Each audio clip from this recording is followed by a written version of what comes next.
Good evening, everyone, and welcome to Camppatton Family Compound in Idaho.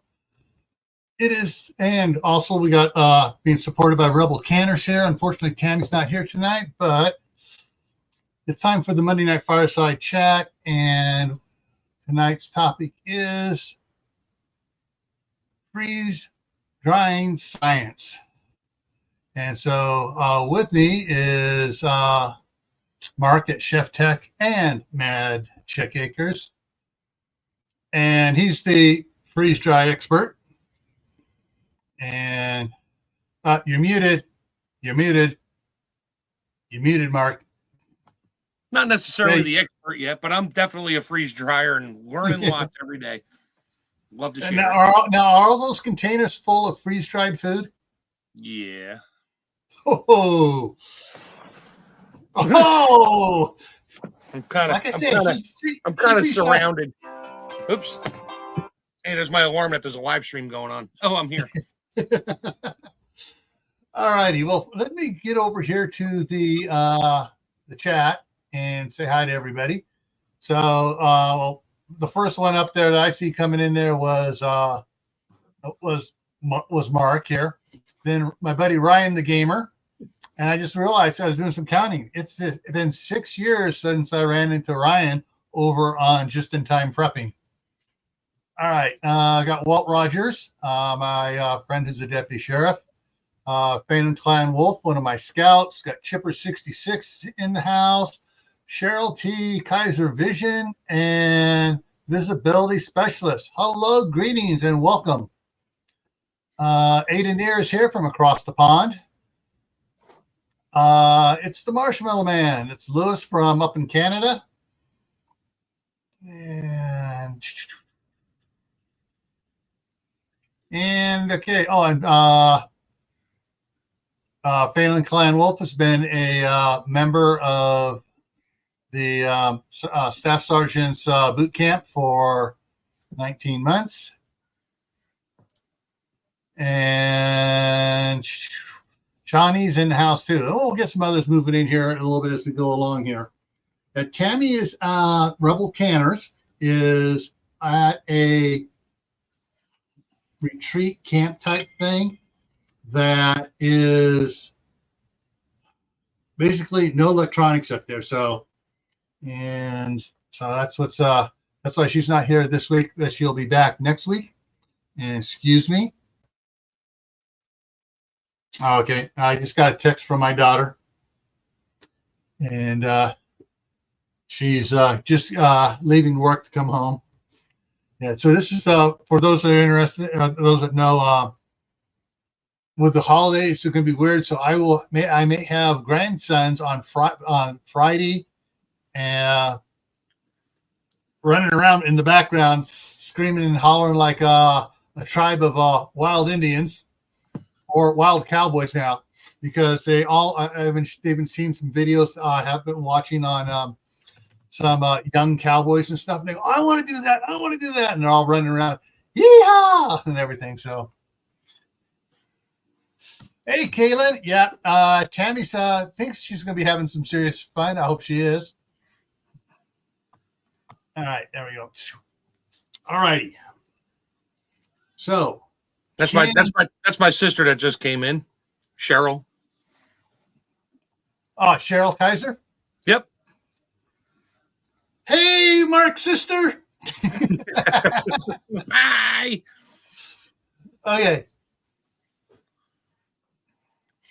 So so she's going to be helping you set up the everything else once you get access to do live. Yeah, once everything's hooked up, ready to go. So her and I are gonna have a lot of fun conversations. Yeah. Right. All right. So let me get back over to slideshow here. There we go. And it's there's a button. And I froze. Why freeze dry? I like putting Frozen Jack up all the time. Yeah. He doesn't move, so he's already frozen. Yeah. So we're going to cover one of the things about why freeze drying, and but I'm taking one of the Mark sent me a list of things, and I'm going to put this one up, and then the rest of it we'll go through. I got the printout here for it to go over stuff. Wait, hang on. Yeah, I got the printout. There you go. I have my lovely wife is currently boiling me some water so I can rehydrate some steak. All right. So what are the two things that cause food to spoil and rot? Moisture and oxygen. Those are the two main things. Temperature, if those two are present. If those two are not present, temperature affects food a little bit differently. But if you have, if you're storing like your carrots and your potatoes, trying to keep them, cool and dry, and all of a sudden it gets hot. Well, now all of a sudden you got heat, moisture, and oxygen. It's going to go bad. You have steaks laying out, moisture and oxygen. They're going to go bad. Dairy. So that's just bad anyway. Yeah, fruits and stuff. So one of the things here, we're going to be going is covering that stuff, and I think that's just. Hang on here. Yeah, that's as far as I went with pictures and stuff. So that's the lead-in for Mark here, but I got some information here to go over, and let me take that down and get that out of the way. Now I'm done with that, and okay, some of the things that Mark was wanting to go over here. 100% moisture removal is what you're aiming for with freeze drying. And if you get 100% moisture removal, it's not going to spoil. One of the things you have to be careful of, though, is what is the humidity in the room you're doing your after you take it out of the freeze dryer and you're going to package it up. What's the humidity in that room? Because if that's a high humidity room you're in and you just take it out of the freeze dryer, it's going to start sucking up moisture out of the air. Yeah, people like to have their freeze dryers in the garage, in a barn. Well, that's fine, but if you're doing a really like apples, anything, once you take the moisture out of something, it's looking for it. Yeah. So yeah, if you have a high humidity going on, you better be really quick to get that stuff out of the freeze dryer, bagged up. And oxygen absorbers only pull out oxygen, not humidity. And throwing a desiccant pack in there doesn't work either, because it'll draw the moisture into the desiccant pack, but after it sits in a high vacuum environment, the moisture will pull back out of the desiccant pack and go back into your food and spoil your food. So yeah, that's what up here. That's the one thing I like about the wintertime. It's dry. In the wintertime, I can go out in the shop and the humidity is down at 10 or less.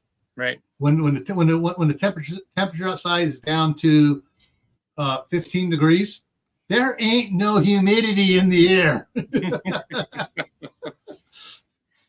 Hey, Tammy Harder's here. If you scuff your feet and get a spark on the doorknob or the dog's nose, it's dry. Yeah. So let's see. So we covered the oxygen. We covered oxygen in itself will spoil food. Now, one of the points that Mark said we'll put on the notes here was if your freeze-dried packet had fragile food in it when you sealed it, but it feels squishy 6 months later, or a year or two, or a year, yeah, it's likely spoiled. Yeah, which means there was enough moisture in the atmosphere when it got bagged that it's had enough to cause bacteria to grow. Yeah, and that's one thing. Harvest Right won't talk about it, which is fine. They believe their software works, which it does. I mean, it uses the way the freeze dryer it knows your food should be done. Is it puts a vacuum on the food, even though the food it's frozen in the chamber at like 40 below. It has the vacuum on it and it turns the heater trays on and off. And every time it turns the heater tray on, if your vacuum starts to increase or decrease, your pressure goes up a little bit, it knows it's pulling moisture out of the food. So it I forget the name of it, but it's like a graph. It knows, I mean, it starts up and it's going high and low because it gets moisture, and then it shuts the heat off, and moisture goes, the vacuum goes down with it. And the closer it gets to no moisture, it starts to flatline. And once it flatlines for a certain period of time, it says, okay, we're done. Well, you sure? This is where I learned from another channel that doesn't have many guys watching, but he's a smart guy. He taught me to weigh stuff, because 1 gram of water is a quarter teaspoon. That's a lot of water. And if you weigh, I pull it out, I weigh it, note it down on my whiteboard. Cool. And then I put it back in for another 2 hours. Some load, and if I forget about it, I just make sure I run it long enough where it's just running while I'm gone. And as long as it didn't lose any grams over the course of 2 hours, it's done. I know it's done. Then I'll bag it up. Before that, if the freeze dryer says you're done, and people and I made that mistake. I bagged up a bunch of stuff. I bought the temperature gun and the moisture meters and all this stuff they tell you to get. No, you literally, you need a $16 scale. That's it. Picked it up. Yeah. I think I got this at one of my local food equipment stores. It was cheap. And I weigh it in grams, not ounces. Now I'll convert things when I know, I mean, if you want to go down, if you want me to keep going, I can go on the food itself. So when I start a food, I'll weigh it. Usually if it's a portion control food, where I know it's a 6-ounce portion, and I'll do it in ounces, but I'll do ounces to make my portion, but then I'll convert it to grams on the scale, write the grams down. Mm-hmm. When say it weighed 2,000 grams when I started for that portion, when it gets down to, when it's done, it only weighs 250 grams. Well, I know I lost 1,750 grams of water. I'll convert that back to ounces, which is water. And then I can write on my little bag, like my baked beans here I did in November of 23. I'll put on there, add 6 ounces of water, because that's what came out of it. And that was my portion size. So I'll heat up 6 ounces of water, and I got my beans back to normal. It takes about 5-6 minutes or more, depending on the food, and it rehydrates, and you're good to go. So, but it's all the water. You want the food to last forever. You got to make sure all that moisture's out of there, and you have good Mylar bags and an oxygen absorber and a good vacuum. As long as you squeeze the air out, the O2 absorber, a bigger one, will make sure you have no oxygen. It sucks it flat. So it's like crinkly looking. Mm-hmm. Or I use a chamber sealer, which I have right here, which I'll use that to seal it, and then I'll reseal it with my impulse sealer just to make sure. Okay, I got a couple things here. I'm almost on the last. I got a bunch of things here. So one of the things that people do use, let me bring it up here. They'll get like the wine preserver kits and stuff, and basically they're you look to see over on the side here, like this is a balance of carbon dioxide, nitrogen, and argon for displacing the oxygen. Right. Nitrogen is the best standalone gas. Yeah. Carbon dioxide, when you throw an O2 absorber in there, if you have one of those things, you're going to get CO2 and carbon monoxide, because as the oxygen is eaten up, an oxygen absorber it's iron powder. Yeah. And it rusts. When things rust, it gives off energy. So it's actually like a hand warmer. Not going to go down that road right now. Yeah. But it absorbs the oxygen, turns it to rust, and turns that into CO2 and carbon monoxide. And that's it. Yeah. Argon is another good one, because we use that in welding and stuff, for TIG welding and stuff. A little more expensive than nitrogen, being that nitrogen is what, 60% of the air we breathe. So it's a little cheaper to come by. Yeah. There's some other ones too. But if it's good for wine, it's good on it as well. And this one is food grade argon. That's all this one is. Right. This is more expensive because it's food grade argon. Well, if you're going to get into it, buying the little tiny cans of stuff, yeah, I'd say go down to your local welding supply store and say, how much is a bottle of nitrogen? And you don't buy the bottle. You actually lease you rent the bottle. You don't pay monthly rent on it. You put a deposit on it. Right. You put a deposit on a bottle and you get enough nitrogen. Just get the little adapter with a hose. So you and they have the bottles that come that are about 2 foot tall as well. You don't have to get the 4 foot tall ones or the big fat ones. The little 2 foot ones that are about that big around. Yeah. They'll keep you busy for a couple. Yeah, a whole lot of bags. Yeah. And you don't need to like sit there and run it for 20 minutes. You just need to put the hose in there, leave a little gap in the bag, and just turn it on lightly, let it blow everything out. And it just floods it with mostly nitrogen. And then you still drop your oxygen absorber in there. Yeah. Just to kill the rest of it, because some oxygen's trapped in the food, the pores of the food where there's no water left. Something's in there.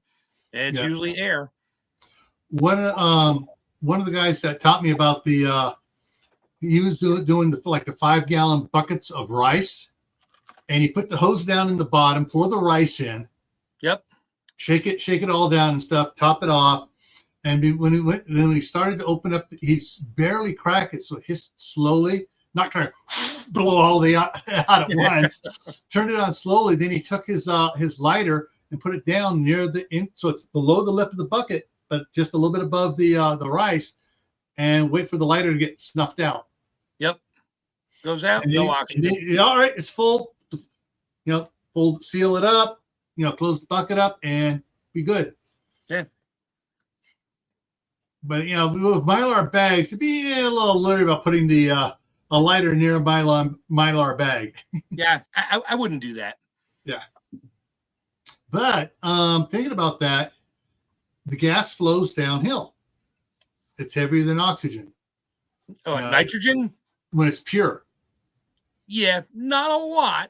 I mean, it's a little heavier. But it is a little bit. So if you're filling your bag up and you have it near some sort of an incline there, you can have a candle down at the bottom, and as the gas comes, it'll bleed down, and before it starts mixing with the air, it'll be enough to put the candle out. But there are ways to do it. Experiment, have fun. Yeah, and O2 absorbers are not free. Everything is a supply. Oh yeah, the bags aren't free. O2 absorbers, you pay for those. So, in the freeze dryer itself, and then your time and the food. Yep, there you go. So 400 cc oxygen absorbers, 100 packs. So basically, you got 20 packs of 5 in the big bag, and so it's $9. Yeah, it actually dropped $1 in the last 2 years. This one dropped 50 cents in the last 2 years. So and this one here was 100 cc, where this is 400 cc. So if you have a small bag, a little small single one, you probably toss a 100 cc in it. If you're doing a family size meal, a big bag for you're going to be for your whole family, or a family of 4 or so, you'd probably toss the 400 in there. Depending on the size of your Mylar bags, these are, I think these are 1,000 cc. These are big ones, and I've only used a couple of them. These are 300 cc. I literally buy these by the 1,000. Yeah. And they're cheaper when it depends on the websites and that. And some of them get bad ratings, some get good ratings. So far I haven't had any problems with those. But every time you open up a bag, because there's like 50 in a bag, you open it up, you pull out the 10, 5, 12, however many you need, you pull them out. I vacuum seal the bag back up again to make sure there's no air in there, because every time you open it, those O2 absorbers absorb some oxygen and they get a little less and less effective. Yeah. That's what I liked about this one here, the 400 cc one. You get a bag of 100, but in that bag of 100 are 20 packs of 5 each. Yeah, that's what I bought. That's what I have. Yeah, so you pull out, I got 5 to use here. Yeah. And these are actually individually sealed. So if I need one, I open one, and I can. Well, they're not pull apart, but they got them sealed in between. I wouldn't trust that seal, but the big seals on either end, I do. Yeah. And pull one out, use that, and make sure it's just the rest of it's still sealed up. Those I don't use often because I don't do massive bulk things. I don't need to do a 50-pound bag of rice in that. Yeah. I put them in smaller bags and seal those up. All right, let's go to this the science list here. You did a thing. New info on you're going to be rehydrating here in a minute. Yeah. We'll wait for this. We'll wait for the candy thing here in a minute. That one's fun. All right, because that was the next one here. Is new info on freeze drying candies. Their candy contains little to no water in it. Yeah, I learned that on another YouTube channel. It's great. Yeah. Temp and froze. Sorry, folks. Temp and vacuum is what puffs it up. Sugar is a thing. You want to explain that? So, if you just take, if I could turn my freeze dryer on and go into engineering mode or testing mode, so I can turn on just the vacuum to make sure it works and all my seals are good. I can turn on the tray heaters just to make sure all my tray heaters work. And I can turn on the freezer individually. Now, it's not suggested you do this and run it for a long period of time, but the temperature on the trays will only go up. They'll max out at 150 degrees, and then the thermostat kicks in. So it might go up to like 155. It'll drop down to 140. It'll just go back up and down. You don't need to freeze the candy. Everybody's like, you can do candy in 2, 3, 4, 6 hours and then just keep repeating because there's hardly any moisture in there. No, you just need to heat the candy up, not to the point where it melts into a blob. But if you put it on the trays, and I'm going to do this with Skittles for a friend of mine. I said, I didn't buy this thing to make candy out of candy, but he wants Skittles, so I'll give it a shot. You put the Skittles on your tray in there, turn the tray heaters on. You got to let them go for a good 5-10 minutes till it gets to 150. That's just the tray. The candy still needs to heat up. You don't need to turn the refrigeration on. And you turn the vacuum on. So as the candy softens up or the sugars soften up, the vacuum, whatever air is trapped inside the sugars, will start to expand it. And literally, I watched a guy do it, and he didn't stop the video. He was like, here, we'll just let it run. 12 minutes, his Skittles puffed up. It was painstaking to watch it happen. You know, it's like watching grass grow. But 12 minutes, he's done. And then he just opened the valve up and let the air back in and threw another tray in there. Another 9-12 minutes. Done. I mean, he could do hundreds of bags of Skittles. So everybody telling you making candy is, it takes a while. Well, yeah, it does. You know, so you can preheat it in the oven, do other stuff, but there's no need for the refrigeration part. You just have to go into engineering mode, turn the tray heaters on, put your Skittles in, turn the vacuum on, just let it do its thing, set a timer. Because you let it go too long, those Skittles will turn into golf balls and they'll be so brittle. You touch it and they fall apart. And I actually have these were gummy worms. You can see those now. Yeah, hang on. Let me make you big. There you go. These were gummy bears or worms. I don't know what they were, but I let them go too long. And they're actually, I didn't put an O2 absorber in here, so they're a little sticky. But they just turn massive. They're huge. And because I didn't pay attention to it, I put too many in there. And that was just a test. But I did that full freeze dryer mode and let it go for like 16 hours. Well, that's a waste of electricity right there because your heater's running, the vacuum's running, and the freezer's running for 16 hours. So that's just a candy thing. I'm not the candy guy. If anybody wants to do Skittles, knock yourself out. I might do it once or twice. Okay, and I'm just checking. It says I got one person watching over on Facebook, and it looks like it's David from Southern Ohio Prepping. Hey, David. So, just a question. I've seen people do stuff with, vacuum sealing marshmallows, and they puff up, and as soon as they open it up, it back down again. Does the Skittles go back down again? No, they don't, because they're sugar. So once they expand, the crystalline structure and the sugar maintains its shape, and they stay that way.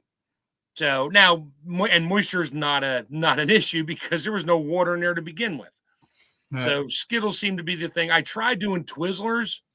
The sugar, I don't know, the molecules or the lattice structure are way too close together. There's no air inside.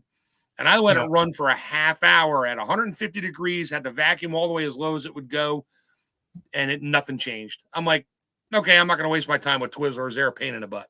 Too dense of a sugar. Skittles have air in them. So. Okay. Other notes here you wanted to go over here. All right. How does your freeze dryer work? All right. So now we're getting into the science, folks.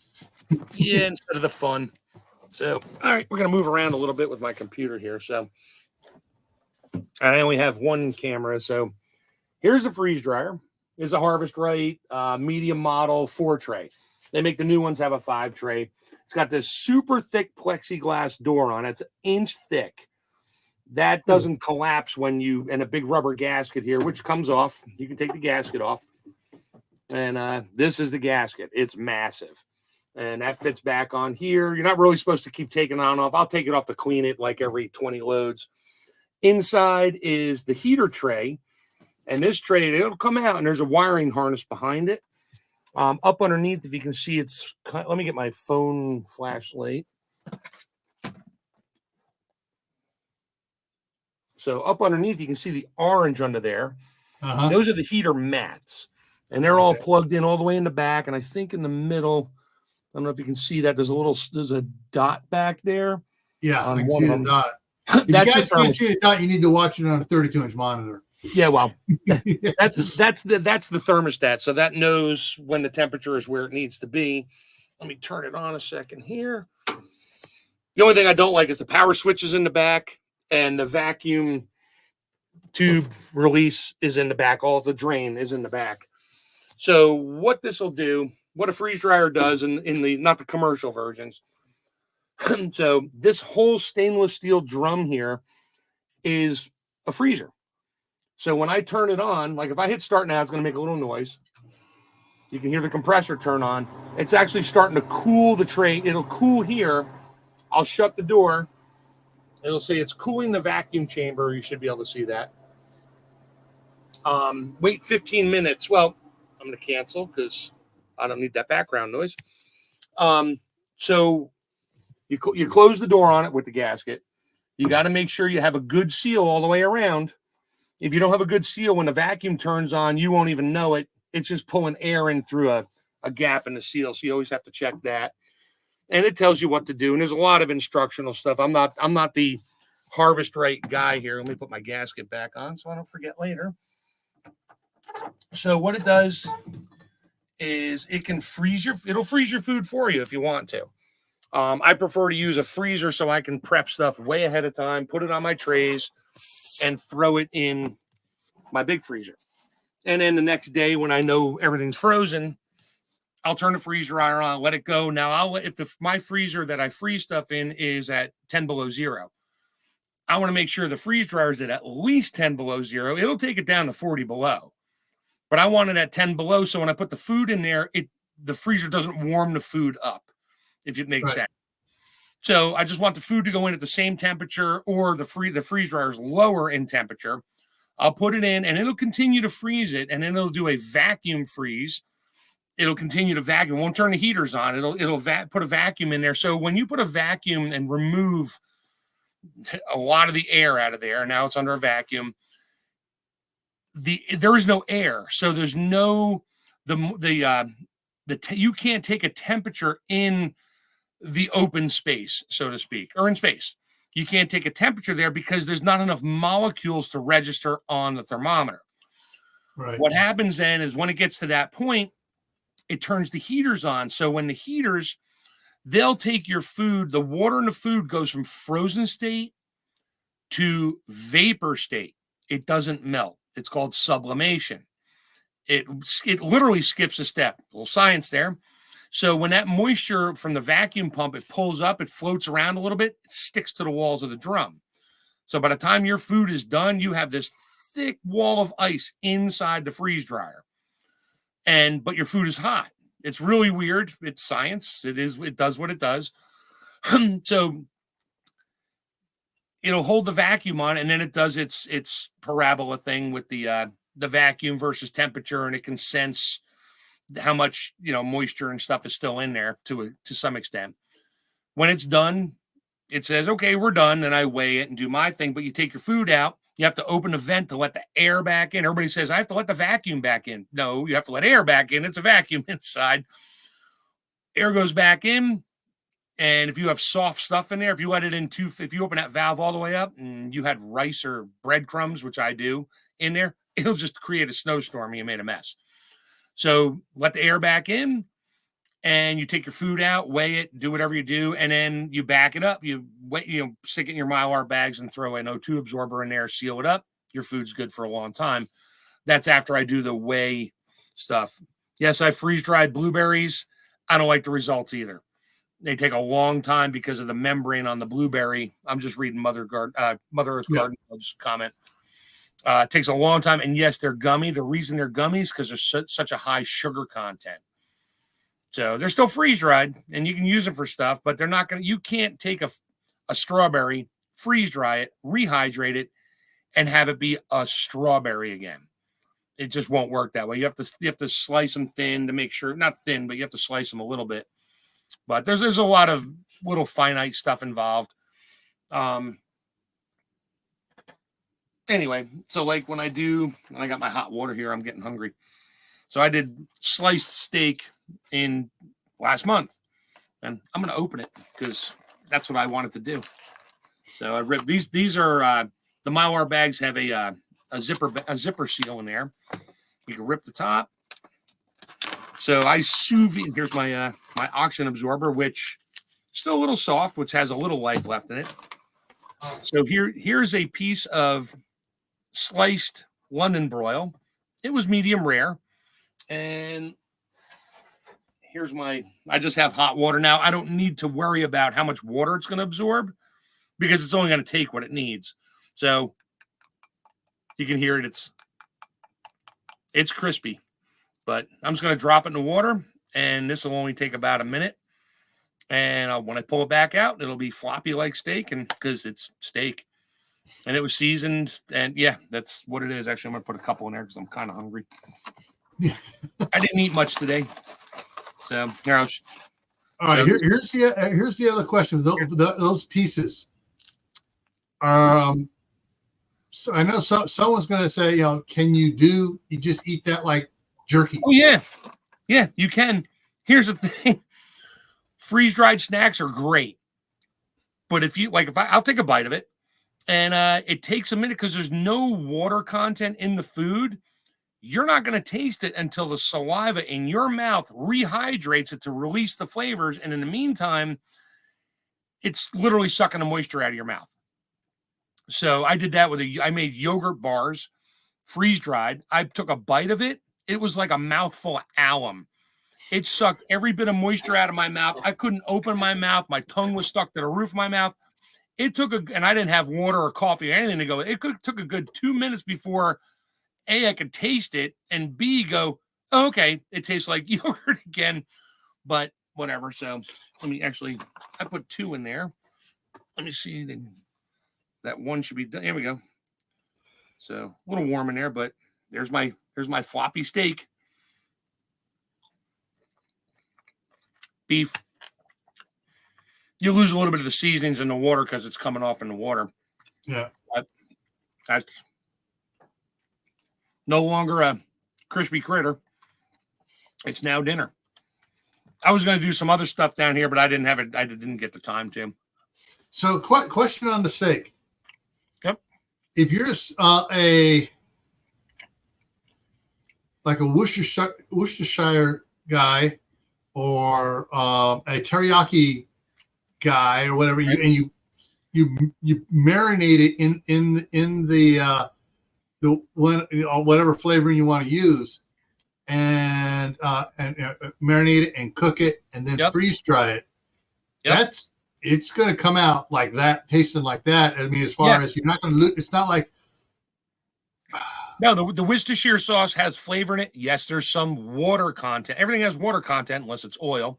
Yeah. And or if you really like teriyaki sauce, because there's no fat in teriyaki sauce, you can rehydrate your beef in teriyaki sauce. Might be a little salty, Yeah. But the one thing you can't and everybody tries, I've seen people do, oh, I'd love to have a buttery steak. So they try to rehydrate steak with butter. It's all fat. And the molecules are bigger. It doesn't work. It just doesn't absorb in. And once you get fat on there and covers up the pores, you can now throw it in hot water. It probably still won't rehydrate. So, yeah. What sauce? What do you mean, what sauce? I know I butchered pronouncing Worcestershire. Oh, Worcestershire sauce. I grew up in the town next door to where that stuff was made, up in New Jersey. Yeah. Where'd my steak go? I'm hungry. All right. Yeah. So, like Mother says, she loves dried peaches. Oh yeah. We back in 1971, my parents bought a year's supply for 4 people of from a company called Sam Andy, which was the big premier company back then. Bad management and advertising, in the company, but they were the best company out around. They did nitrogen packed, all that fun stuff. And after I got married in 89, shoot. Got married in, bought the house in 87, got married in 88. My dad died in 89. Yeah. So, and then about 5 years after that, my mom gave me all that freeze-dried food. Well, my wife was kind of like, this is old. Is it still good? It's been, 71? So we're looking at over 20 years and stuff. And so we cracked open some cans of freeze-dried stuff. The apple slices were, oh, so good. The pineapple chunks were, oh, so good. The flour, oh my God, that sucked like dog do. Because when flour is, once the wheat is cracked, there's a chemical reaction with flour. Right. And because it was in contact with the metal can, and something they didn't realize back then, it started reacting with the metal can. It didn't rust through the can, but it started pulling a metal flavoring out of the can. Ew. So, yeah, exactly. And so it was like, oh, okay, this is that. And we were going to toss it all. And our daughter was in 3rd grade, and they were asking for donations of flour. And so we called up the teachers and said, hey, we got, 24 number 10 cans of flour, but it tastes nasty. But we're just making paste. We're making paste out of it. You're making paste and paper mache. Perfect. Yeah. And so we donated all that to school. So when I'm rehydrating my beef here, I didn't boil the water to 212. I brought it up to like 140. Right now it's down to probably like 80. But actually it rehydrates real quick. So it's still, come here, you. It's still medium rare. Because when I cooked it, I sous vide it to 128 degrees, let it cool. Then I sliced it up, and then I threw it in the freezer, freeze dried it. So it was medium rare when it went in the freeze dryer, and it's still medium rare now. Now, if I put 180 degree water in there, it would cook it more. Yeah. But I like the flavor of my medium rare. All right. Where's CR? He's got to be getting hungry by now. Yeah. Let's see here. Okay, you already talked. You said weigh the product before, during, and after, so you can see how much comes out. You already mentioned that. Snacks. You mentioned about the yogurt, the yogurt bar. Sucking the life out of your head. So, did I mention fat in there? I think at the bottom. Yeah, fat down at the very bottom. Let's see what we got. Food handling safety. Yeah, you can't freeze dry bacteria out of your food. Yeah. You will literally put it into stasis, and when you rehydrate it, if that food had bacteria on it, it'll come back to life. Yeah. So if you didn't handle your food properly, if it was sitting out too long, you can't make bad food good by cooking it or freeze drying it. Once it's bad, it's bad. And if you didn't wash your hands or wear gloves, touching food with more bacteria, you're just going to transfer it and make it wait a little while. Like 20 years later, you're going to pull it out, rehydrate it, eat it, and you're in the bathroom and not knowing why. The food was bad. No, it was poor handling skills back in the day. So food safety is huge. And I don't care if you're just cooking for you and yourself, your family, or freeze drying or canning or anything like that. Food safety is it's key for longevity. So, and that's the point. One point here is you've talked about the yogurt and the probiotics, and they're still totally functional after freeze drying. Yep. So if you take good Greek yogurt, Chobani or whoever, I don't support any yogurt company or anything, but just a good plain whole fat yogurt, and we'll get into the fat reasoning thing in a minute here. Yeah. And you freeze dry it, you can put it in a bag, and then 10 years later, 20 years later, you can pull it out, use that as the mother, rehydrate it with good water. Don't throw chlorinated tap water in there. You're better off using distilled water at that point, because that's all that came out was H2O. So put that back in, make your yogurt. Then you can make your own yogurt in your pan, on your stove, whatever, in your Instapot. And that's your base is ready to go. I mean, people go to the store and buy yogurt just to make more yogurt. But this way, as long as you can get some good fresh milk, you can make your own yogurt later, because the culture doesn't die. Yeah. Okay, I have excess rhubarb here in Minnesota, so freeze dry it and send it to family in Arizona. Yep. Because it don't grow down there. Now, okay, there's what there's a product I just found out about watching some of the reels on Facebook, because I've been finding some good medical reels over there on health and stuff. And let's see if I can find it here again. And get your opinion on something, and everybody else's opinion, anybody else that does it. Okay, give me a second. Up here, so okay, here it comes up. Where is it? Okay. All right. Kefir probiotic drinks. And basically it's low fat milk with either strawberry or blueberry, like those are the two main ones. And so I was just wondering, since this has probiotics in it and stuff, could that be freeze dried? I don't see why not. What are I've never looked into that. What are the ingredients in it? No, there's the ingredients. Come on. Yeah, cane sugar, milk, strawberry flavor. I hate it when they throw other natural flavors. That's something to think about. Yeah. Vegetable juice for color, vitamin A. Yeah, you're on your own on that one. Possibly. Yeah. I noticed it says cane sugar. Yeah, because it's GMO free then. Yeah. But I was just kind of wondering on something like that, where you have something like this. There may be something that's even better than this, but a lot of the channels that were posting these reels were talking about this particular stuff. I was just wondering about, say it didn't have the other natural flavors in it, and it was all pure, healthy, and everything else. What would you do with something like this in the freeze dryer? Literally the same thing I do with everything. So it weighs how much? What's that? A 6-ounce bottle? That was a 32 ounce. Okay. I believe here. Where is it? Yeah, 32 ounce. All right.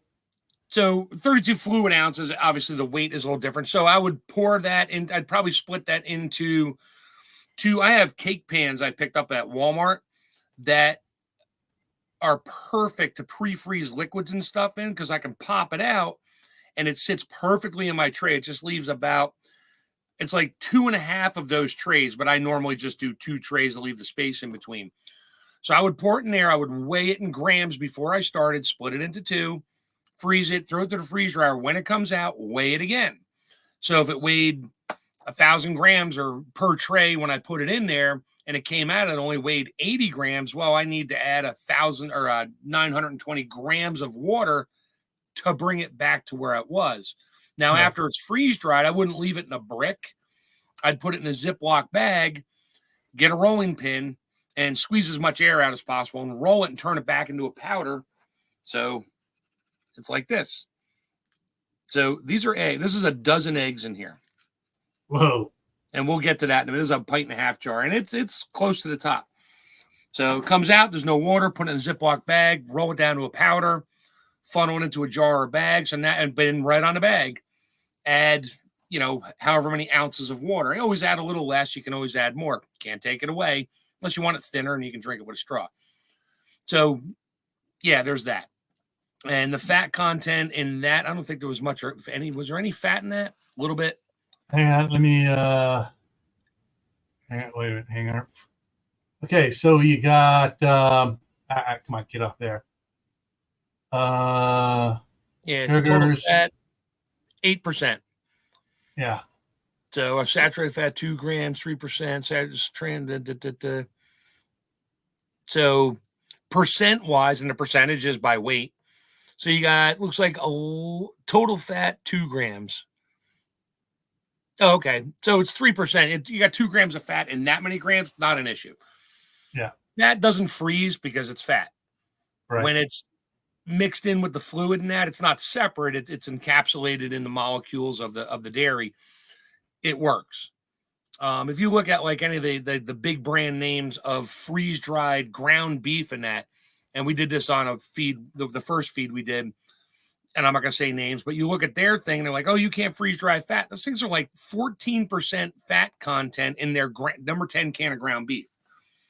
You're not freeze drying. You just got to make sure there's no oxygen left in there and you got all the moisture out. The fat will be fine. Yeah. But you're not going to freeze dry 50%.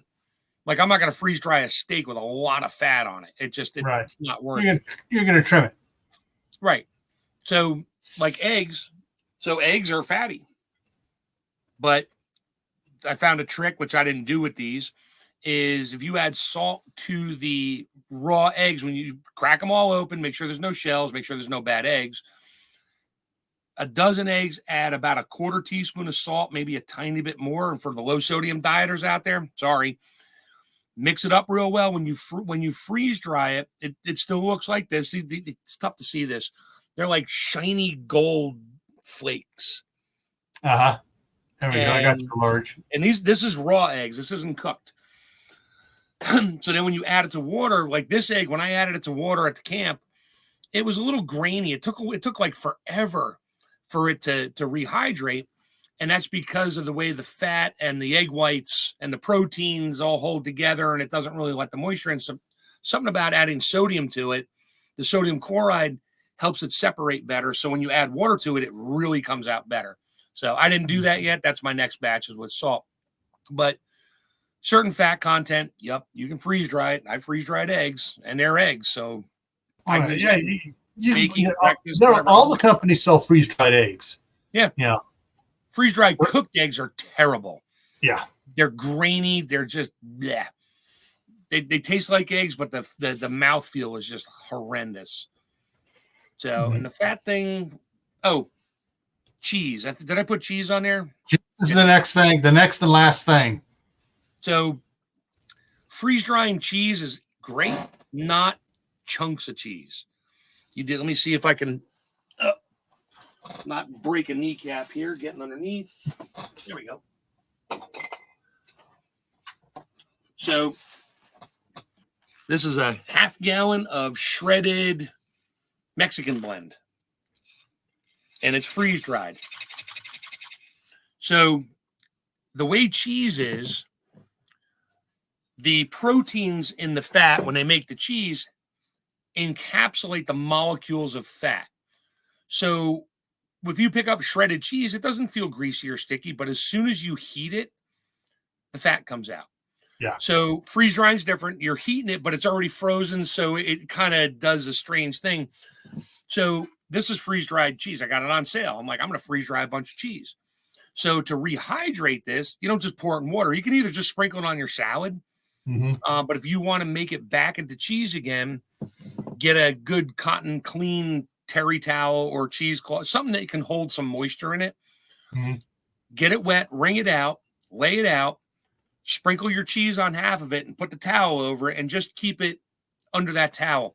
It'll just absorb the moisture in, and in like an hour or so, you'll have shredded cheese again. You wouldn't even know the difference. So, and then you can throw that on your pizza, on your tortilla, whatever, your quesadilla, and it'll melt just like cheese because it's cheese. Cool. All right. Side chat. Any questions about freeze drying? Do's, do not do's. Any questions at all for that? I don't even know how many are on right now. I showed 12 on YouTube and 1 on Facebook. Okay. So, yeah, one of the things I've switched away from. I used to buy the Mexican blend grated cheese, and I've switched back to what when I was a kid. My mom would buy the blocks of Tillamook, right? And we just graded ourselves. Of course, we got lazy and bought into the lazy. Oh, they got a 2.5 pound bag of grated cheese. We don't have to grate it. Yay! Until I found out what they do, that 2.5 pounds of grated cheese, what's in there. Yeah. All right. Aiden here says, how to freeze dry coffee, which is one of the first things that were commercially done for food wise. So they literally take the coffee beans, run it through a coffee maker, a commercial grade one, turn it into a liquid, put it on trays, freeze dry it. What comes out is just freeze dried coffee crystals, and they break it up and put it in jars. Now you just add hot water to it. You got coffee again. Flavors are a little different. Yeah, I have enough freeze dried coffee out at my cabin to last me a couple hundred years. So not of any choice of my own. I kind of acquired it, but freeze-dried coffee doesn't go bad. So I got a whole lot of Nescafe, and I don't even know all the different brands that my mother-in-law purchased. You know, my grandmother back in the 60s, it was back in the early 60s. My grandmother had Folgers. Then she had Folgers full roast. She had Folgers decaf, and then she had a couple things that my aunt and uncle gave her of Nescafe, and she had some other ones. But she always preferred the Folgers full roast in the morning and the decaf in the afternoon. So that way she could go to sleep at night. So so she made sure she herself bought the 2 different ones, the one to wake her up and the one she could still go to sleep by. Just loved her coffee. Oh yeah, that and her cigarettes. Okay, Shawnee asks,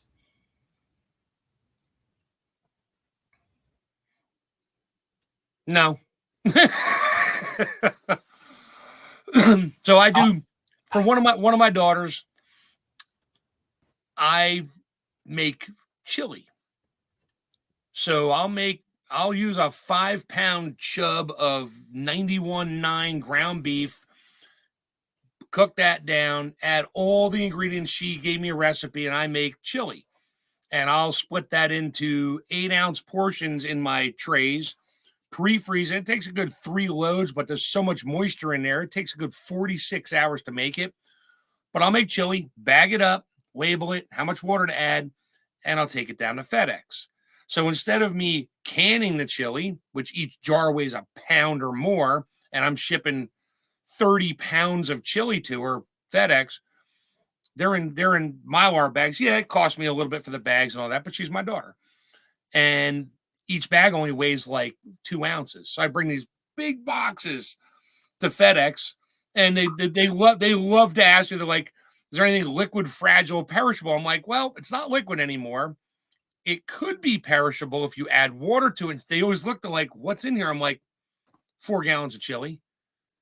And they're like, but it only weighs like 3.5 pounds. And then we talk about freeze dryers and that. So I got the one FedEx woman all over it. And then I promised her I'd bring her some apples next time I go. But she's like, oh my God. And I said, yeah, my daughter gets it out to her and out in the other side of the country. And she just rips the bag open, gets some water, however much water up boiling on the stove. She'll actually dump the bag in that and just let it come back to normal. And she's like, oh my God, it's chili. I'm like, yeah, that's exactly what it is. And it's Dad's chili. So it's her recipe. I made it and shipped it to her, and she can eat it whenever she wants. Chili mac. I made that. I've made a lot of my own recipes. Yep. I use elbow macaroni, ground beef, chili powder, onions, garlic, So and the cheese, and I macaroni. put cheese in it. I melted cheese into it because that'll work too. Once it dries up, the cheese kind of, the fat separated in. I don't know how it does it, but it does it. Yeah. And I make my portions in freeze dry, and I just add hot water back to it, let it sit for 6 minutes, and I got my chili mac. Any problem with the macaroni, elbow macaroni doing something weird? So pasta is weird. You cook pasta to eat it. You want it al dente or a little soft or whatever. And I learned this. I learn a lot watching other people's channels, just tidbits here and there. It's like I don't take everything together, but I use the knowledge and put it together myself. So you cook the noodles the sort of the way you like it. You preferably to cook them all the way through so they're not al dente because they're still hard in the middle. If there's no water in there, it's not going to go back in when you add water to it unless you continue to cook it later, which when you're eating freeze-dried food, you don't have time to cook it.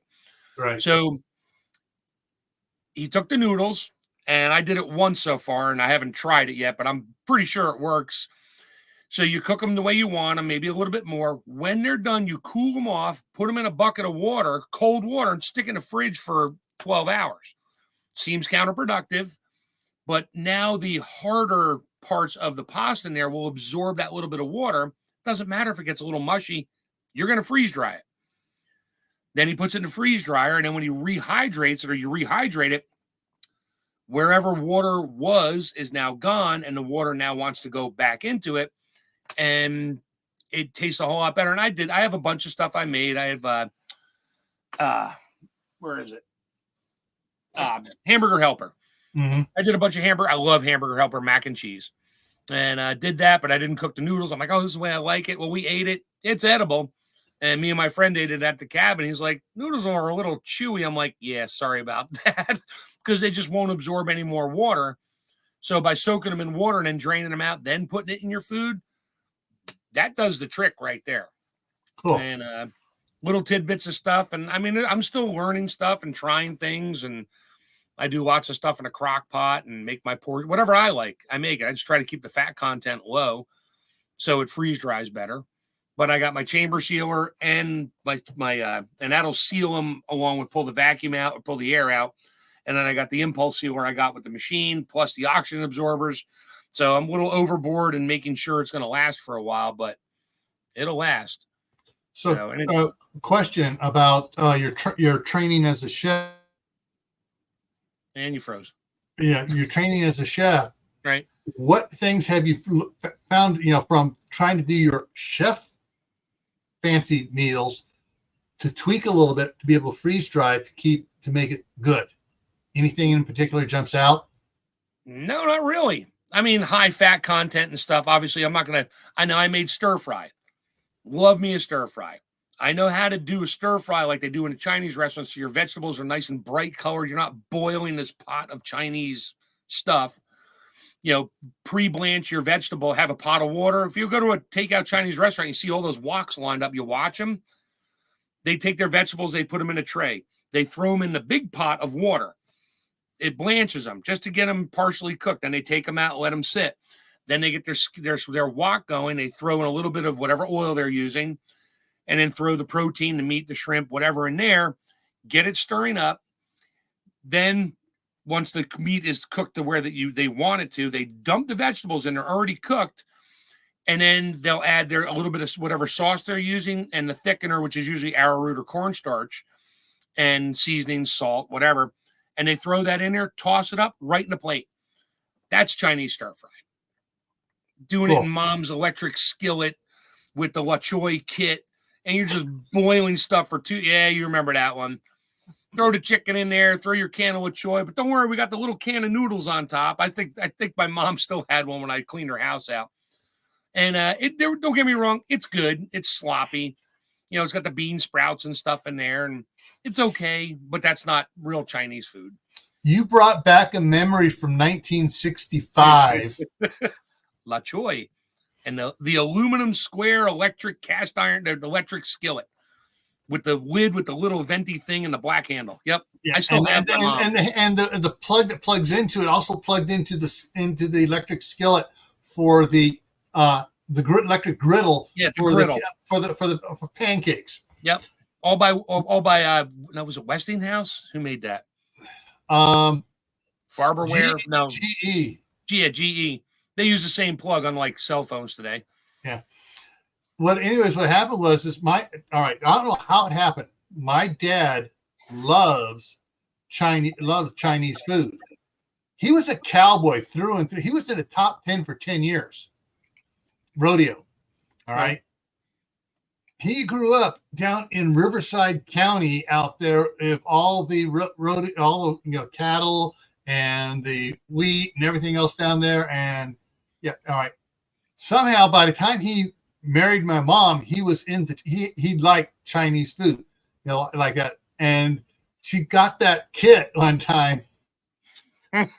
It was all he could do to eat it. And he goes, next time we're getting takeout. But it's La Choy. It's got to be good. Yeah.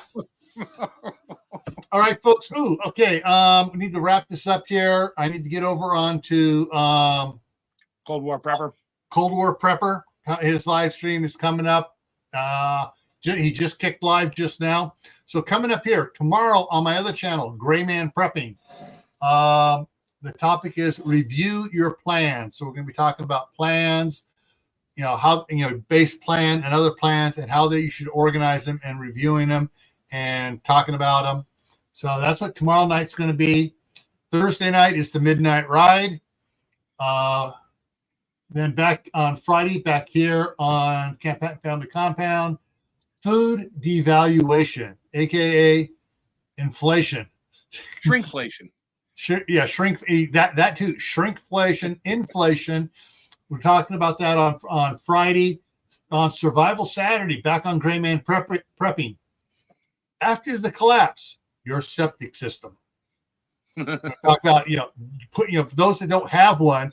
On city sewer, you're going to need to figure out, and we're going to be talking about sanitation and that, and ways you work around that. Next Monday here on for Camppatton Family Compound, Tammy will be back, and we're going to go on similar to this. Only it's going to be canning science, Sweet. The science of canning, and so we're going to talk about water bath, steam, pressure, and open kettle. So we'll be covering all that, the science of all those next Monday here. All right. I want to thank everybody in the side chat who came in. I see a couple just jumped out to head over to Cold War Prepper. And Mark, thank you for stepping up and taking over while Tammy's out of here. Yep. And everyone, we'll see. Hopefully, we'll see those of you that are subscribed to Cold War Prepper. We'll see you over there. All right. See you later. I'll finish my dinner.